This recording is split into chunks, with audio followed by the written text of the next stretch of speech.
สวัสดีสบายดีอีกทีหนึ่งเนาะทุกคนตอนนี้หลวงพี่หลังจากเลิกเรียนเนาะ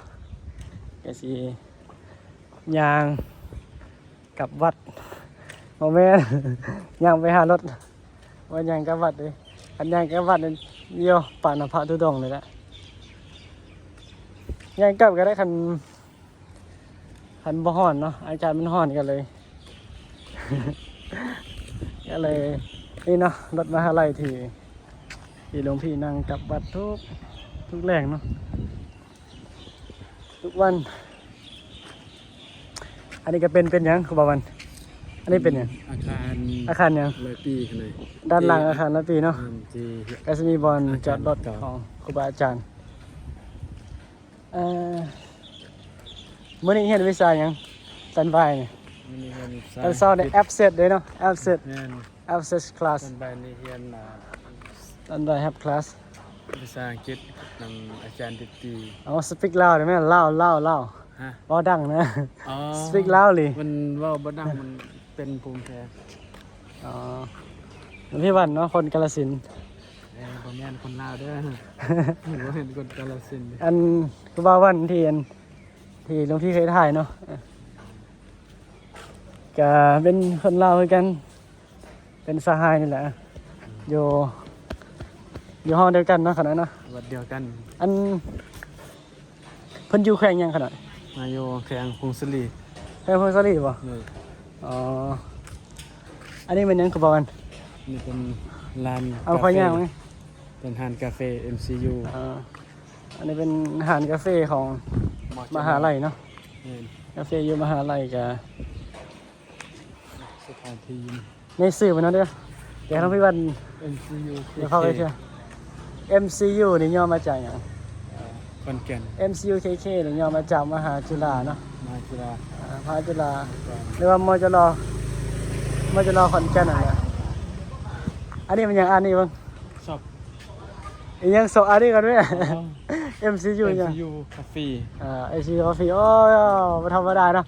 ภาษาอย่างนี้สาขาอย่างนี้สาขาอังกฤษกันเลยสมซื่ออยู่เดี๋ยวชอยเบิ้งยังไงเดี๋ยวค่อยไปวันไม่ต้องฟังรถประมาณเท่าไหร่ไม่วันปกตินี่กลับวัดจังได๋ขนาดหลังจากเลิกเรียนตอนบ่ายหลังจากตอนแรกเนาะก็ได้มีรถมันมาท่าตอนเช้าก็ต้นท่าตั้งแต่รถวัดบ่ขนาดหน่วยรถวัดมาท่าตอนเช้าครับ4 โมงแรงเพิ่นก็จังได้เมื่อให้เพิ่นอยู่ไสอยู่ไทยขนาดพักอยู่ไสอยู่กาฬสินธุ์ในอยู่ไทยนี่จังหวัดกาฬสินธุ์เนาะแม่นกาฬสินธุ์ยังกาฬสินธุ์ทุกอันนุ้ยวันอันเพิ่นอยู่วัดยังขนาดอยู่ไทยอยู่วัดสว่างหัวนาคำอำเภอยางตลาดจังหวัดกาฬสินธุ์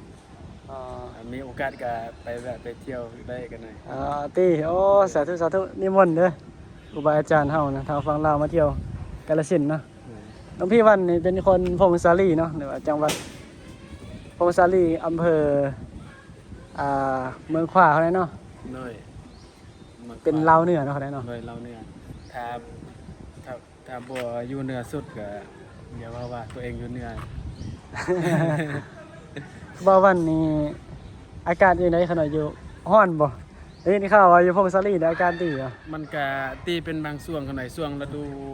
ร้อนมันก็ร้อนคือกันร้อนแบบแซ่บแบบมันแบบแต่วันฤดูหนาวนี่อยู่จังหวัดหลวงพี่วันอยู่นี่มีน้ำแข็งอะไรเนาะเลยมันก็ขึ้นแต่ละปีมันบางเทื่อมันก็ออกแม่นแต่ละปีมันก็จะมีหิมะตกจักน้อยแต่ก็บ่แม่นหิมะตกอันนี้เป็นรถที่ไปส่งเนาะส่วนหลวงพี่วันนี่เพิ่นมีรถส่วนตัวเนาะหรือว่ารถวัดมารับมาส่งก็จ่ายแต่ละเดือนบ่ขนาดก็มันอาทิตย์นึงเท่าใดต่ออาทิตย์ต่อ1,000ค่อยอยู่แพงแท้มันน้ำมันค่าใช้จ่ายมันเครื่องรถใหญ่เอาคันยางมาในฮอดบ่ขนาดเอาคันยางมานี่ยางจากกาฬสินธุ์ฮอดขอนแก่นฮอดพอดีมาฮอดมหาลัยก็จะเลิกแล้วก็ได้ยางกลับ ประมาณจักชั่วโมงวะ มันก็ บ่นั่งรถมาเนี่ย 32กิโลขี่รถใส่เวลา20นาทีขนาด อืม คันย่างนี่ก็อ๋อลายได้ขนาด ใช้เวลา2นาทีเนาะ เลย นี่ก็พบกับรายการพาณิชย์ลาวเนาะ เลย ปีสุดท้ายเลยขนาดก็นี่ ปีซี เมื่อกี้นี้เฮียน ปีสี่ เฮียนปี4เนาะ เมื่อกี้นี้เฮียนวิชาหยังขนาด เมื่อกี้เรียนภาษาอังกฤษ วิชาวัน วรรณคดี วรรณคดีเชิงเปรียบเทียบเนาะ แม่นเชิงเปรียบเทียบ คันภาษาลาวก็วรรณคดีเปรียบเทียบเนาะ เลย แบบเปรียบเทียบคันภาษาลาวบ่เป็นเชิงนี่ แม่นก็เปรียบ บ่มีเชิงเนาะ ทียบ เชิงภาษาไทย วรรณคดีแบบเปรียบเทียบก็พากันหลังจาก เปรียบเทียบ มื้อนี้ก็มาแต่เท่าใด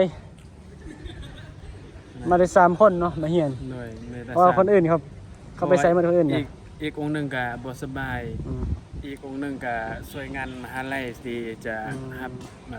แม่น ได้ เฮ็ด ครับ งานไว้ครู่ที่จะมาฮอดนี่ของวันที่นั้น หลวงพี่วันอยู่บ้านหลวงพี่วันเนี่ยมีไฟบ่ขนาด อ๋อมันก็มีไฟเสียงแดดกันหน่อยแต่ยังบ่ทันมีไฟแบบ อ้าวบ่มีใช่บ่ บ่มีกันหน่อย ทำยอดได้นี่เนี่ย เลยบ่มีอีหลี ทำเล่นเลยนี่ใช่บ่ บ่มียังบ่มี บ่มี เลย โอ้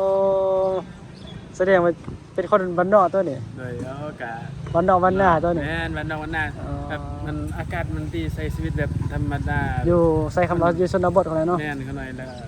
อากาศก็ดีแบบมัน เขาได้ให้ก็ฮู้ได้นี่บ่ได้ว่าตัวเด้ โอ้ เอาบ่เคยทำจักเทื่อน่ะ มื้อหน้าถือว่า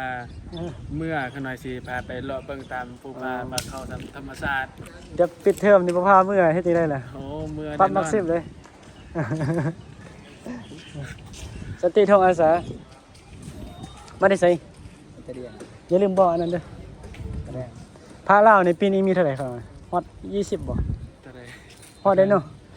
ด้วยก็ แต่ท่าน น่าจะเกิน20หน่อย บ่ต่ำกว่า20พระเล่าวเนาะ เลย เพราะว่าแต่ละปีมาก็บ่ต่ำกว่า10กว่ารูป ด้วยเพราะว่ามันอยู่นี่มันจะไกลมันจะสะดวกสบายในการ เดี๋ยวกลับมาอีกทีนึงพี่วันเขาหน่อยสิถามว่าเป็นจังไดอยู่บ้านนี่คือว่าบ่มีไฟมันใช้ชีวิตจังได มันก็ เวลาสากแบตสากหยังเอามี มันก็ดีเด้กันหน่อยการมีไฟแล้วก็บ่มีไฟมันก็ดีฮู้ ดีเนาะ หลยอย่างเขาหน่อยเฮาใส่มันไฟฟ้าแจ้งสว่างแต่ว่าไฟฟ้าแสงแดดนี่ก็ได้ โซลาร์เซลล์บ่ แม่นเวลาเฮาสาดเนาะเวลาเฮาจะใส่ ผมมี แบต ได้ แล้ว ว่ะ ก็สากลงมามันก็ได้พอสมควรขนาด เออ หนึ่งมือมันก็ได้อยู่100%แล้วแต่เฮาคันว่ามีแดดหลายมันก็สาดได้หลายคันแดดบ่มีก็สาดได้น้อยขนาดเพราะว่ามันบ่ได้ใส่แผ่นใหญ่ไปใส่แผ่นน้อย ซื้อเอาได้เนาะ เลยแล้วก็ แต่ว่าบ้านเขาน้อยนี่มีแล้ว โอ้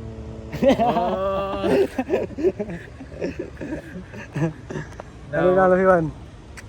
มันเส้นทางรถก็มันก็ยังบ่ทันอำนวย เส้นทางนี่มีทางแบบนี้บอกขนาด บ่มีขนาดมีแต่ทางดินคันฝนตกแล้วก็ไปบ่ได้ ทางดินแดงเนาะ หน่อยฝนตกไปบ่ได้เลย มีฝุ่นบอกขนาดเนาะ นี่ เวลาแดด โอ้ย นะสิ ยามแรงจังซี่แหละไปบ้านทางหลังน่ะบ่ได้เลยคันมีรถทางหน้าน่ะ อ่าบ้านน้องพี่วันบ้านอยู่บ้านยังขนาดได้เท่าไหร่ บ้านตันหา บ้านยัง บ้านตันหา อยู่พงศลีเนาะ หน่อยอยู่บ้านตัน อั หาน ยมพ่อยมแม่บางคนเขารู้จักเลยจังหวัดหรือว่าแขวงพงศลีเนี่ยมันเป็นคันเบื้องแผนที่เนี่ยมันจะอยู่เหนือสุดขนาด หน่อย มันจะอยู่มันอยู่ภาคเหนือไปขนาดภาคเหนือที่สุดของประเทศลาวนะ โด เอ้ย ยอยู่ข้างเหนือสุดของ เฮ้ย ประเทศลาว มาอีกอย่างไปตกวันนี้วันนี้มาสนทนากันบอลนี่อันนี้ก็จะเป็นหยังขนาด อันนี้เป็น เป็นหอหยังอันนี้ หอชั้นเป็นอาคารประชุมหรือว่าอาคารที่ ห้อย พระทรง หอชั้นเนาะ มาชั้นเข้า ฮอซันเอาไว้ซัน